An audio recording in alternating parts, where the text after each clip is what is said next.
kwa nini nimeamua kuondoka Chadema nimejiunga na Chama cha Mapinduzi. Nafikiri katika brief summary yangu nimesema, na kama mwandishi uko unanisikiliza, nimesema baada ya tafakuri ya kina ya kuona dhamira ya dhati ya Mheshimiwa Dr. Samia Suluhu Hassan tangia alipopokea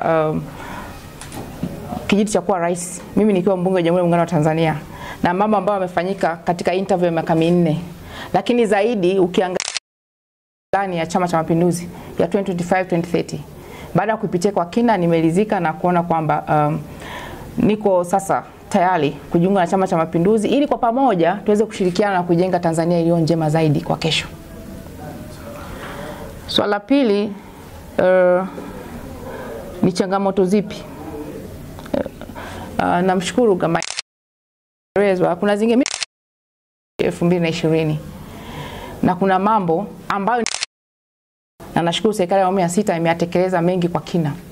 Nikiwa mbunge wa jimbo hili kwa mfano, kuna vipaumbele ambavyo tuliviweka na tukaviandikia miradi ya kimkakati, ikiwa ni dampo, lami kuzunguka mji wa Tarime, soko kuu na stendi ya mabasi Kemange.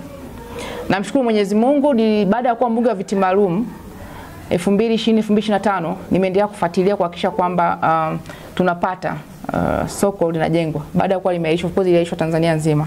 Na leo tunavyoongea hapa tuna soko kuu nzuri sana kwa mkoa wa Mara. Hamna mkoa ambao una soko zuri kama lile. Lakini pia bado kwamba kuna mtandao wa lami unaendelea, bado naendelea kuisemea na mama fuatilia bunge. Nimekuwa nikisemea sana mambo mengi ya Tarime mji, na nimekuwa ni moja kati ya wabunge ambao wamezungumza sana bungeni hususan katika mambo ya uwakilishi wa Tanzania na hususan mkoa wa Mara na Tarime mji.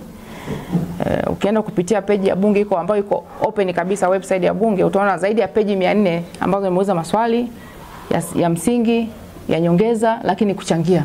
Yote ni kwa mustakabali wa taifa letu, mkoa wa Mara, Tarime Rorya, lakini zaidi Tarime mji ambako ndiko chimbuko langu.